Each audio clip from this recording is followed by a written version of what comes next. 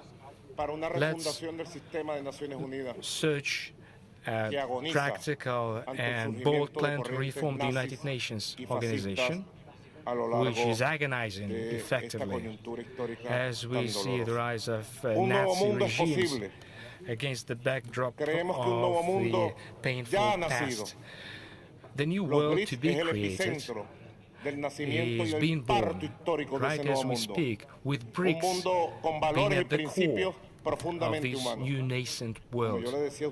This world would build on humane principles. As I have said during our bilateral meetings with President Putin, the thing I said was, Venezuela belongs to the Brics family. I thank you for the invitation extended to our country. It is the first time that the President of Venezuela participates in a Brics meeting. We share the Brics principles.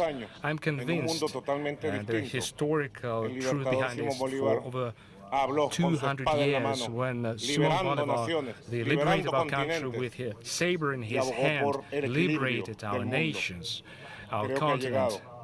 He fought for the balance worldwide. Hugo Rafael Chavez, our commandant, said, we are waiting for this multipolar world, multi-centric world to be created. Your Excellencies, Mr. President, you can count on the Bolivarian Republic of Venezuela to put into practice this historical project. Thank you so much. Уважаемый господин президент, Венесуэла под вашим руководством продолжает политику команданта Чавеса по укреплению суверенитета страны. You demonstrate good rates of development. Last year it was 5.5%. This year we expect more than 7% of national growth. I'm sure you're on the right track, and the legitimate government created under your able leadership after the election will do a lot to promote your country and promote cooperation with other countries too, within the framework and within the circuit of Brics. Thank you so much for your speech. Now, the floor is given to the President of the Republic of Kazakhstan, distinguished heads of state, Your Excellency, Secretary General of the Nations, first and foremost, I'd like to extend my sincere appreciation and gratitude to the President of the Russian Federation, Vladimir Putin, for his invitation for the excellent setting of the Brics Summit in Kazan, which is a unique historical city of the Eurasian continent. Now Brics is a global center of the global practical interest is expressed by multiple countries who seek to have mutually beneficial cooperation. Brics has a strong potential for development. It brings together countries from different continents. It strengthens solidarity. It efficiently uses joint opportunities to the benefit of all participating countries. Brics has both the resources and the experiences to build a future building on the principles of joint prosperity, mutual respect and partnership. To Kazakhstan, Kazakhstan attaches also the importance to the fact that with every Brics member state we have truly friendly relations. I haven't a single doubt that the multilateral efforts of Brics will contribute to the activities of the United Nations, which still represents an irreplaceable entity, being universal to the principles of diplomacy and dialogue as enshrined in the United Nations Charter. formed the core of the BRICS agenda. It promotes peaceful settlement of conflict and strengthening the strategic stability. We highly appreciate the concept of Russia to come up with equal and indivisible security in Eurasia in order to reduce geopolitical tensions through strengthening mutual trust and cooperation. Kazakhstan supports the initiative of China, the Global Security Initiative, which seeks to maintain global stability, protect sovereignty, and to use multilateral avenues and to peacefully settle conflicts. Kazakhstan generally supports China and Brazil's peace plan on Ukraine. Our country shares the concerns of participant countries of BRICS by the exacerbation in the Middle East, which resulted in multiple casualties and the humanitarian catastrophe. Our joint resolution of the root causes of the conflict, such as poverty, inequality, lack of education, are to address this is, in our opinion, the key factor to strengthen international political solidarity. Kazakhstan supports the idea to reform the United Nations Security Council, to extend it by inviting new members from Africa, Latin America, and Asia. The voices of the Global South countries are to be loud in addressing the issues of peace and security, and BRICS can play a pivotal role in this process while strengthening the representation of the so-called medium powers and developing economies in the global governance structure. Kazakhstan considers BRICS as one of the driving forces of the overall progress worldwide. We note with satisfaction the dynamic growth of the trade between Kazakhstan and the grouping countries. In 2023, it was almost 50% of our foreign trade balance. We seek to extend mutually beneficial cooperation in such areas as trade, investment, IT, technologies, critical minerals, food security, education, and tourism. Kazakhstan is ready for close cooperation in order to strengthen the transit and transport cooperation in the BRICS area. Our country attributes particular importance to further development of the initiative entitled One Belt, One Road and South-North International Transport Corridor, as well as links to the Trans-Caspian transport route connecting Asia and Europe through Kazakhstan, through the Caspian Sea. It is a possibility to give additional impetus to foreign trade in the long run. Kazakhstan seeks to form lasting partnership relations within BRICS Plus format with a view to strengthening the energy security. We are interested in promoting the existing and in launching future-oriented prospects when it comes to oil and gas processing as well as critical metals. We should use the vast BRICS potential for overcoming the challenges related to climate change, such as extreme global warming and desertation. We are convinced that our BRICS efforts will make it possible to enhance the connectivity between North and South, eliminate imbalances between our countries, strengthen international security, and put in place conditions for a global process. Once again, I would like to assure you that Kazakhstan firmly intends to work jointly in the BRICS format in order to strengthen multilateral cooperation in the interest of a sustainable and secure development of states. I'm confident the BRICS summit in Kazan will go down in history as an important milestone on our path to a better and juster world. I thank you for your attention. Thank you so much, Excellency, Mr. President. You have given a good assessment to the BRICS development. You mentioned that 50% of trade turnover counts for trade with BRICS countries. Those are real figures and real indicators of our cooperation. Logistics is very important. We attribute great attention to this factor, and we hope for active cooperation with Kazakhstan. And now I would like to give the floor to President of the Republic of Azerbaijan. Dear Vladimir Vladimirovich, dear colleagues, ladies and gentlemen, first of all, I would like to express my gratitude to the President of Russian Federation, Vladimir Vladimirovich Putin, for the invitation. I'd like to seize this opportunity to congratulate the Russian Federation on successful chairmanship in Brics.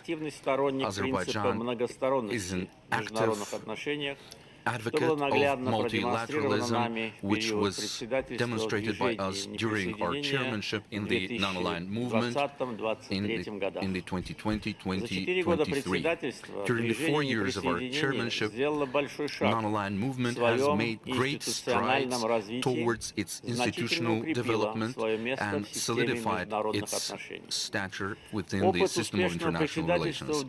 Our successful chairmanship experience is helping us today as a chairman in the measures Используя свое географическое положение и создав современную инфраструктуру, Азербайджан превратился в один из важных транспортных и логистических центров Евразии. Транспортные коридоры восток-запад и север-юг проходят по нашей территории. Все сегменты этих транспортных путей на территории Азербайджана успешно функционируют. На данный момент, ввиду резкого роста грузопотока через нашу территорию, мы инвестируем дополнительные средства в увеличение пропускной способности этих коридоров. В следующем месяце в Баку станет местом проведения крупнейшей международной климатической конференции КОП-29. International Climatic Conference, COP29, unanimous decision of nearly 200 countries regarding hosting by Azerbaijan of the COP29 is a testament to support our policies and to the confidence. We are contributing to cooperation between Global South and Global North on climate, and we will do our best to achieve mutual understanding both on climate change and also the matters of global security, rule of international law, non-interference of each other's affairs, and mutual trust. Thank you very much. Спасибо большое, уважаемый господин президент. Да, действительно, вы совершенно точно отметили, что роль Азербайджана, особенно в развитии логистических коридоров, очень важна. Но не только. Я думаю, что, имея в виду растущий объем товарооборота с Россией, также с другими государствами БРИКС тоже имеет существенное значение. То, о чем говорил только что президент Казахстана. Хочу вам пожелать всего самого доброго. Спасибо большое. Пожалуйста, слово президенту Республики Конго, господину Денису. Monsieur Vladimir Poutine, président de la Fédération de Russie, Your Excellency Vladimir Putin, President of the Russian Federation and acting chair Mesdames et Messieurs les chefs d'État et de gouvernement, distingués invités, Mesdames, Messieurs, je voudrais remercier Son Excellence Monsieur Vladimir Poutine, président de la Fédération de Russie, qui a bien voulu nous convier à ce 16e sommet des BRICS. Je salue également les chefs d'État et de gouvernement présents à cette rencontre de haut niveau sur des questions essentielles qui touchent à l'économie mondiale et à l'avenir des peuples. Je remercie les autorités de la Fédération de Russie pour l'accueil combien chaleureux qui nous a été réservé à moi-même et à ma délégation. J'adresse mes vives félicitations pour l'organisation remarquable de cet important événement. BRICS hier, BRICS plus aujourd'hui. Cette évolution du groupe d'États ici réunis témoigne de l'engouement de nos pays pour un Sud de plus en plus global prônant testimony to a l'avènement greater d'un nouvel interest on the ordre part of the global South. international plus juste, Our plus collaboration would solidaire, contribute to plus a prospère. just, more prosperous Le devoir world impérieux order. pour nous, The main goal nations for du us, Sud, est the d'unir countries nos of the efforts South, afin de créer des mécanismes to financiers alternatifs pool our efforts in order qui to régulent avec create plus de alternative financial justice instruments l'économie mondiale which would au bénéfice des regulate intérêts global economies in légitimes a de nos just way États. based on legitimate Ici, interests of our countries.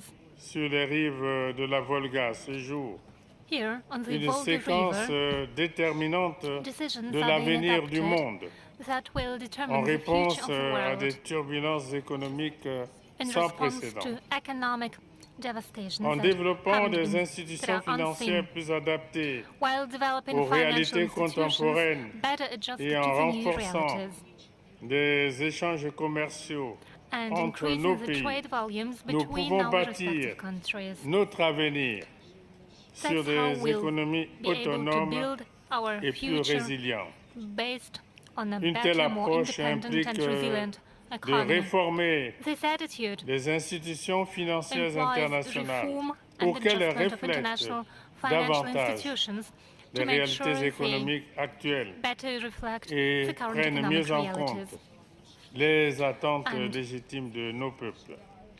Take into Mon consideration pays, the legitimate la République du aspirations of our Congo, peoples. My country, partage the Republic of pleinement les Congo, aspirations des Brics+, fully shares the notamment en aspirations termes of de BRICS paix plus dans countries, le monde, particularly when it de comes to progrès peace on the pour planet, tous et de general multilatéralisme constructif.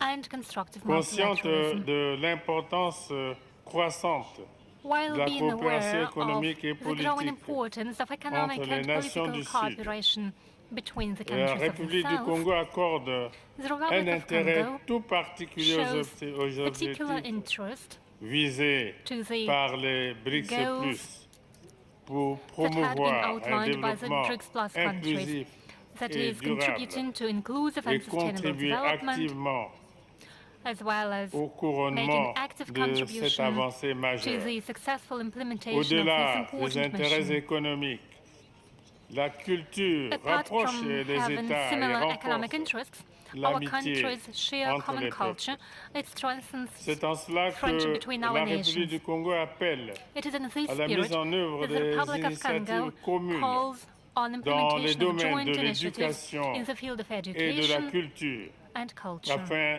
de promouvoir un dialogue This would enrich the interculturel intercultural enrichissant. dialogue.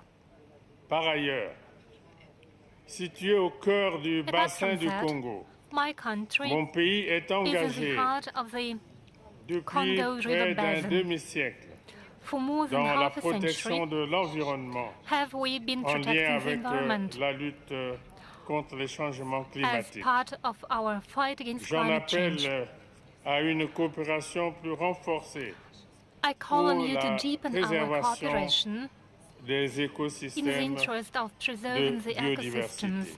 and À ce biodiversity. sujet, le In this Congo vient context, de the soumettre Republic of Congo à l'Assemblée has générale des Nations unies put forward for la consideration of the UN résolution General sur Assembly la a décennie resolution mondiale de dedicated l'afforestation to the et du World reboisement decade pour of consolider reforestation le rôle crucial des forêts in order to dans underscore the la important role played régulation by du the forests for climate J'invite regulation. donc les BRICS+, I call on à BRICS se Plus placer à countries l'avant-garde de cette lutte au service play de a la leading role survie in de this l'humanité fight for entière. survival of the entire humanity. Tout en saluant vos efforts en matière de I welcome your protection de efforts l'environnement aimed at protection of the et de environment réduction des émissions and de gaz reduction of à effet de greenhouse serre, gas emissions.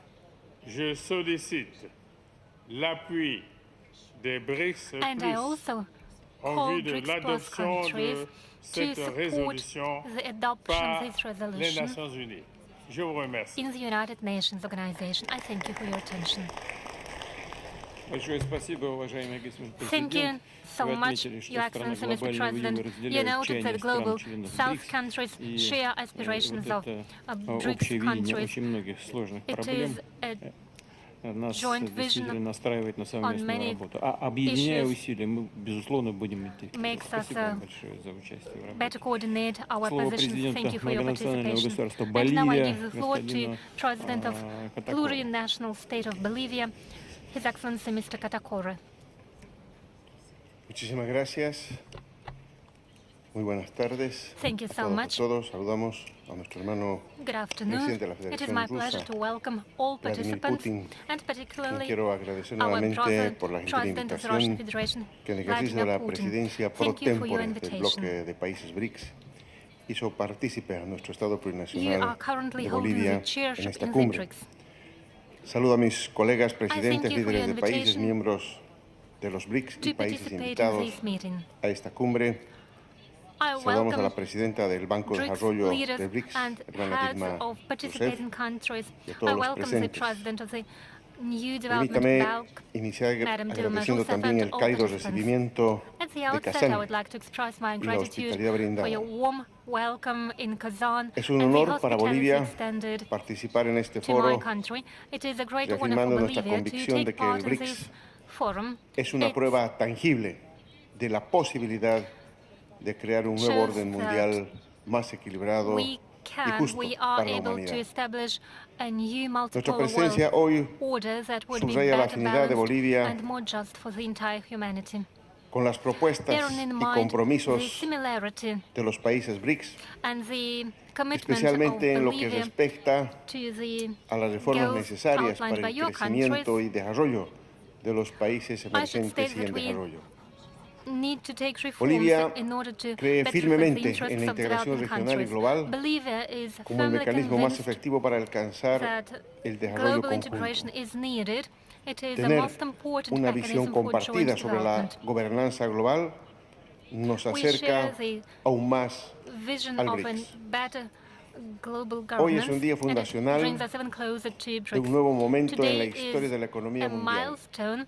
It is a un very día de important day esperanza in the history of global en que se economy. ve It is a muy day bien of hope representada la palabra Brics when we en see un sol how multicolor good, how hecho de well banderas de los Brics, países fundadores del bloque y que se is expresa symbolized en el logo by de many esta cita. colors of the flags of all founding Definitivamente countries, and es it un is nuevo even amanecer better que reflected anuncia in no the solo motto of today's day. la It caducidad is del a acuerdo new de day, it is Bretton a new Woods que desde chapter. 1945 It means marcó that la Bretton Woods prosperidad institutions para los países de established in Occidente, 1945 has usando como expired. nave It was an era of insignia la prosperity of the economía West. y la dictadura del dólar norteamericano They used para dominar y dictatorship of someter dollar económicamente a los pueblos de in Asia, order África y to América Latina subordinate and ensure dominance y over construir Asian, una African, and camisa de Latin fuerza American a las countries, relaciones and centroperiféricas, thus sino to que es también contain un nuevo the amanecer periphery. porque anuncia la instauración de una tendencia We see a irreversible new day hacia la multipolaridad. because the trend is irreversible. Todo tiene su It tiempo is a bajo el path sol, dice un to proverbio que multilateralism. expresa la sabiduría de los pueblos, que además representa a culturas milenarias mancilladas por el horror de la guerra, la destrucción y el hambre de su gente, sin respeto alguno por los tesoros en las artes que poseen, ni de sus bellos entornos naturales, a veces convertidos en páramos, por solo la ambición del control y la explotación de los recursos naturales estratégicos.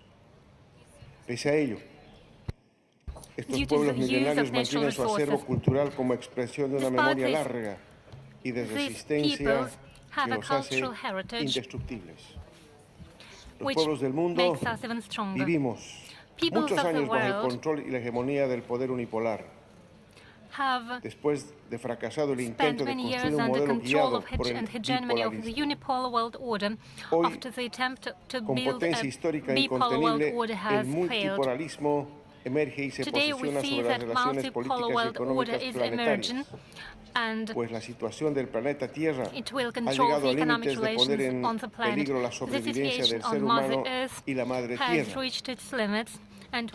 debido a una irracional carrera armamentista y concentración de las riquezas en pocas manos, en la que cotidianamente se producen más y más armas estratégicas para mantener dominio frente a posibles respuestas de las consideradas amenazas y desigualdades entre ricos y pobres se acentúan. El mundo ha tomado conciencia de esta realidad